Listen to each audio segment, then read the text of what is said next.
नमस्कार. मार्केट मराठीमध्ये मी अजय तुमचं सर्वांचं हार्दिक स्वागत करतोय. आपण बघतोय निफ्टीचं एनालिसिस, त्याचबरोबर आपण बघतोय बँक निफ्टीचं एनालिसिस आणि त्याचबरोबर काही स्टॉक्सचं एनालिसिस. चला तर मग सुरू करूया. निफ्टी ओव्हरऑल बघायचं झालं तर क्लीअर कट बघू शकता. डेलीवरती बघू शकता एक अशी ट्रेंड लाईन होती. ठीक आहे. आधी अशी होती, तिचा ब्रेकआउट आपल्याला बघायला मिळाला. त्यानंतर एक अशी ट्रेंड लाईन होती. तिचा आता ब्रेकआउट आपल्याला बघायला मिळतोय हे लक्षात घ्या. ठीक आहे. आणि त्याच्यावरती जर मार्केट आता टिकून जात असेल डेफिनेटली 24,600 पर्यंत मार्केट तुम्हाला आरामात बघायला मिळू शकतं जर ह्याच्यावरती जायचा प्रयत्न करत असेल तर. हे लक्षात घ्या. इन केस आपण म्हणू शकतो कालचं ओपनिंग जे होतं एकदम गॅप ओपन झालं 24,300 24,400 ह्या रेंजच्या आसपास आणि त्याच्यानंतर कसं ट्रेड झालं, ओपन झाला गॅप अप या लेवलच्या आसपास. ठीक आहे. थोडीफार सेलिंग आली, त्याच्यानंतर थोडाफार पुल बॅक आला आणि मग एवढ्या रेंजमध्ये राहून आणि मग थोडाफार तुम्हाला किंचित असा फॉल बघायला मिळाला. ह्या पॅटर्नमध्ये ट्रेड आपल्याला बघायला मिळाला हे लक्षात घ्या. आणि जेन्युइनली गॅप अप मार्केट झालं तर तसंच तुम्हाला ट्रेड बघायला मिळतो. लगेच फॉल बघायला मिळत नाही. थोडाफार मार्केट एक रेंजमध्ये राहतं आणि रेंजमध्ये झाल्यानंतर थोडाफार एक फॉल बघायला मिळतो हे लक्षात असू द्या. सो काय एक्सपेक्ट करू शकतो? जर विकलीवरती गेलं तर तुम्हाला एक पॅटर्न समजेल, की मार्केट जो आहे 50 मूव्हिंग एव्हरेजच्या आसपास इथे दुसऱ्यांदा रिजेक्शन घेते. पहिल्यांदा रिजेक्शन इथे घेतलं होतं. जवळपास आपण म्हणू शकतो 20 एप्रिलच्या आसपास आणि आता घेते 29 जूनच्या आसपास. म्हणजे जवळपास काय ह्या लेव्हलच्या आसपास काय एक रिजेक्शन घेताना आपल्याला बघायला मिळते. कोण? तर निफ्टी हे लक्षात घ्या. आणि त्याच्या आधीचे 2 आठवडे जरी बघितला तरी मार्केट कसं होतं एक रेंजमध्ये होतं. पण हा आठवडा कसा आहे थोडाफार पॉझिटिव्ह आणि ते सगळं ओव्हरकम करून ह्या 2 कॅन्डलला खाऊन मार्केट एक व्यवस्थितरित्या टिकून आणि कुठ्यावरती टिकून ही जर ट्रेंड लाईन तुम्ही बघितलात या रेंजच्या वरती या ट्रेंड लाईनच्या वरती होल्ड केलं 2 आठवडे आणि त्यानंतर हे तिसरा जो आठवडा आहे त्या तुम्हाला एक व्यवस्थित ब्रेकआउट बघायला मिळू शकतो. थोडक्यात त्या रीतीने एक पॉझिटिव्ह विषय आपल्याला बघायला मिळतोय विकली टाइम फ्रेमवरती. हे तुम्ही मित्रांनो लक्षात घ्या. असू द्या. ठीक आहे. त्याचबरोबर आपण जेव्हा 15 मिनिटाच्या टाइम फ्रेमवरती आता इथे आल्यानंतर काही गोष्टी तुम्हाला व्यवस्थित एक समजून येतील, की मार्केटमध्ये कसा काय ट्रेड होतोय. सर्वात महत्त्वाचा विषय म्हणजे जर खाली आलं मार्केट तर किती पॉइंट्स आपण काढू शकतो? लक्षात घ्या. त्याच्यासाठी एक आपण टूल वापरूया फिब रिट्रेसमेंट. ठीक आहे. हे टूल वापरल्यावरती तुम्हाला एवढं समजेल, की मार्केट आता लो टू हाय जर काढलं तर तुम्हाला व्यवस्थित समजेल, की मार्केट इथून किती खाली येऊ शकतं. जर इथे खाली आलं तर 20 0.2 0.3 आणि त्याच्या खाली 0.5 या 3 रेंजेस असणार आहेत आणि त्याचबरोबर आजचा जो हाय आहे तो सुद्धा आपण मार्क करून घेऊया. हे लक्षात घ्या. ठीक आहे. तर हा आपला जो फिब रिट्रेसमेंटचा हे आहे काढून टाकूया. ओके. म्हणजे मेन लेव्हल्स आपल्याला बघायला मिळाले. त्याचबरोबर आता सर्वात महत्त्वाचा विषय म्हणजे मार्केटमध्ये ट्रेड कसे होतात बघायला मिळतील. जर लेव्हल्स काढायची झाली तर ह्या लेव्हल्स काढूया. त्याच्यानंतर ही एक रेंज काढू शकतो. त्याच्यापाठी ही एक रेंज आपण ॲड करू शकतो. प्रॉपर सिंपल सेटअप हा आपला तयार झालेला आहे. आणि वरती रेंज काढायची असेल तर 24,450 ते 24,500 या 2 रेंजेस आपण ॲड करून घेऊया. आता काय एक्सपेक्टेड आहे? सर्वात महत्त्वाचा विषय म्हणजे मार्केट जे आहे आता ओपनिंग एक्सपेक्टेड आहे. ओपनिंग जर पॉझिटिव्ह लेव्हलला कुठेतरी व्यवस्थित जर बघायला मिळत असेल तर डेफिनेटली आपण बाईंगचा विचार करू शकतो. पण जर बाईंगचा विचार करायचा झाला तर मार्केट परत एकदा ह्या लेव्हलमध्ये कुठेतरी येताना बघायला मिळू शकतो हे लक्षात घ्या. म्हणजे ओपन जर गॅप अप झालं 24,300च्या वरती तर 24,300 आणि 24,400 ही रेंज जी आहे ही मेन ब्रेकआउट झोन आहे. जर त्याच्यावरती टिकून जात असेल तरच तुम्हाला मुवमेंट 24,500 पर्यंत बघायला मिळू शकते. नाहीतर परत एकदा तो ड्रामा तुम्हाला बघायला मिळू शकतो. मार्केट या रेंजमध्ये ट्रेड होताना बघायला मिळू शकतो.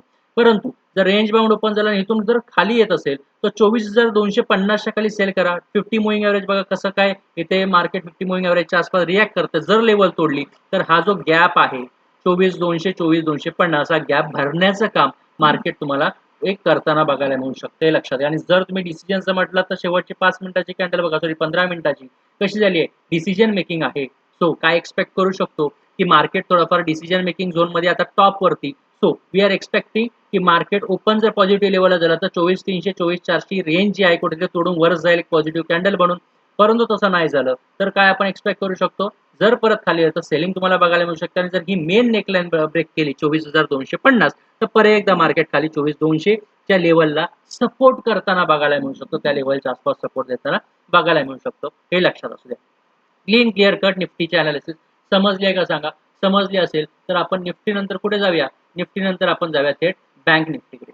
आता बँक निफ्टी काय सांगण्याचा प्रयत्न करते ते सुद्धा पटकन बघून घेऊया. बँक निफ्टी जी आहे ती ओव्हरऑल तुम्हाला जवळपास जर म्हटलात एक टॉपच्या आसपास आहे. ठीक आहे. टॉप आपला इथे आहे त्याच्या आसपास तुम्हाला बघायला मिळते. आणि सर्वात महत्त्वाचा विषय म्हणजे इथे निगेटिव्ह पॅटर्न बघायला मिळतो इथे. म्हणजे जवळपास जर बँक निफ्टी तुम्ही चेक केलात एकदा ही लेवल म्हणजे जवळपास 58,000च्या वरती होल्ड करण्याचा प्रयत्न बँक निफ्टीने एकदा दोनदा केलाय. याच्या आधी सुद्धा त्याच रेंजच्या आसपास ते रिजेक्शन घेत होतं. आता 58,000ची रेंज काढायची झाली तर कोणती रेंज पकडते बघा ती म्हणजे ही. आता 58,000च्या वरती होल्ड करण्यासाठी स्ट्रगल बँक निफ्टीचं चाललंय आणि त्याच्या आधी सुद्धा जर तुम्ही डेलीवरती गेलात तुम्हाला समजेल एकदा, दोनदा, ही तीनदा गेलं पण टिकलं नाही, खरंच खाली आलं आणि परत आता हे चारदा जाते आणि 58,000च्या वरती होल्ड करण्याचा प्रयत्न करतंय. कोण? Nifty bank. हे तुम्ही लक्षात असू द्या. ठीक आहे. आता त्याचबरोबर काय आपण एक्सपेक्ट करू शकतो बँक निफ्टीकडून? सर्वात महत्त्वाचा गेम असा एक्सपेक्ट करू शकतो, की मार्केट जे आहे, हे आता जवळपास जर सेलिंगला आलं, तर कुठपर्यंत सेलिंगला येताना बघायला मिळू शकतं. ॲज पर आपण म्हणू शकतो ही मंथली एक्सपायरी आहे, त्यामुळे काही असा एवढा विषय पडत नाही.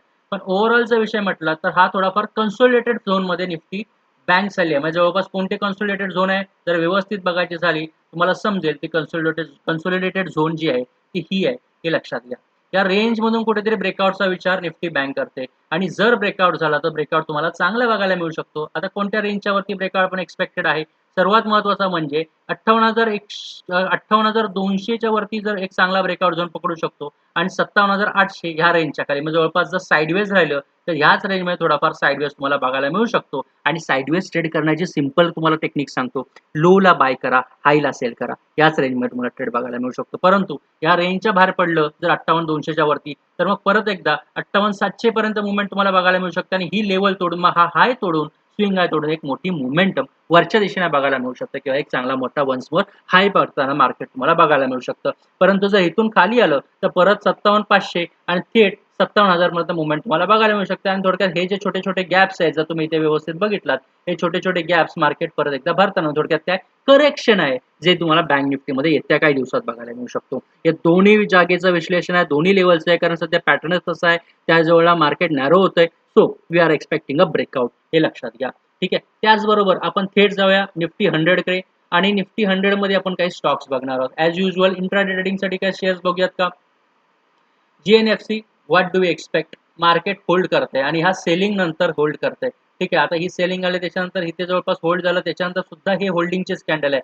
What do we expect? सर्वात महत्त्वाचा विषय म्हणजे ही जी कॅन्डल आहे कधीची जवळपास शुक्रवारची या कॅन्डलचा हाय आणि लो तुम्ही मार्क करा आणि ज्या दिशेने ब्रेकआउट म्हणजे जवळपास जर पुलबॅकमध्ये उचलत असेल थोडाफार उचलू शकतो परंतु लो तुटला तर परत तुम्हाला सेलिंग GNFC मध्ये बघायला मिळू शकते. अदानी एंटरप्राइज शेअर हाय वरती हाय मारतोय आणि पॉझिटिव्ह गोष्ट आता ही लेवल मी कधी काढली होती हे तुम्ही सुद्धा लक्षात घ्या. आधीच म्हटलं होतं आधीच्या जुन्या व्हिडिओजमध्ये म्हटलं बघा जास्त नाही 3-4 दिवसापूर्वीची व्हिडिओ आहे म्हटलं होतं 3,000 वरती बाय करा. अदानी उचललाय. ठीक आहे. आता सुद्धा रेंज मी सांगतोय की रेंजमध्ये 3,226च्या वरती अदानी तुम्ही बाय करू शकता. सिंपल स्टॉक आहे. मजबूत तुम्हाला इंट्राडेसाठी प्रॉफिट बघायला मिळू शकतो. Sun pharma what do we expect? Sun pharma जवळपास 1,904 व्हॉट डू वी एक्सपेक्ट की हा जो शेअर आहे, या शेअरमध्ये सुद्धा तुम्हाला जवळपास मूव्हमेंट जी आहे ही चांगली बघायला मिळू शकते. एक चांगला पॉझिटिव्ह लेव्हलचा तुम्हाला ब्रेकआउट दिलेला आहे. सो जर 1917च्या वरती जर टिकत असेल तर डेफिनेटली बाय करू शकता. चांगली बायिंग अपॉर्च्युनिटी या स्टॉकमध्ये बघायला मिळू शकते. Titan on the other hand जवळपास एक या हायच्या आसपास कुठेतरी अडकताना बघायला मिळतोय. लक्षात घ्या जर 4,500च्या वरती टिकत असेल तर डेफिनेटली बाय करू शकता जवळपास 4,550 परंतु जर पुलबॅकमध्ये खाली येत असेल तर मग लेवल असेल 4,445 याच्या खाली तुम्ही सेल करू शकता. ठीक आहे. त्याचबरोबर लार्सन अँड ट्युब्रो सेलिंगचा विषय 4,010च्या खाली बिंदास सेल करा. खाली तुम्हाला जवळपास 3,967 पर्यंत रेंजेस तुम्हाला बघायला मिळू शकते. Escorts what do expect? Just a second Escort आता ब्रेकआउट रेंजला आहे. So wait and watch. अजून लेवल आपण काढले तो ब्रेकआउट तुम्हाला बघायला मिळालेला नाही. 2 रेंजेस अशी एक काढा, अशी एक काढा जशी बँक निफ्टीला काढली आहे. दोन्ही बाजूने ट्रेंड लाईन्स करा आणि जिथे ब्रेकआउट भेटेल त्या लेवलला तुम्ही ट्रेड घेऊ शकता. बॉश टू बी ऑनेस्ट मजबूत मोमेंटम बघायला मिळालेली आहे. एक ट्रेंड कंटिन्यू होताना बघायला मिळतो आणि कंटिन्यू होताना बघायला मिळत असेल तर एंट्री पॉईंट जी आहे जर तुम्ही स्विंग करत असाल तर या स्टॉकमध्ये करू शकता. 42,635च्या वरती तुम्ही बाईंगचा विषय करू शकता. बायोकॉन चांगली बुलिश मोमेंटम आहे. कॅन्डल चांगले 430च्या वरती बाय करू शकता आणि जवळपास जर तुम्ही म्हटला तिथे हायर लोज बांधताना बघायला मिळतात. ठीक आहे. What do expect? वरतून पुश आहे. जर हा ब्रेकआउट बघायला मिळत असेल तर चांगली मोमेंटम बघायला मिळू शकते. ठीक आहे. बिर्ला सॉफ्टवेअर थोडाफार पुलबॅकमध्ये आहे पण तेवढी स्ट्रेंथ नाहीये. लो तोडत असेल तर 280च्या खाली सेल करू शकता.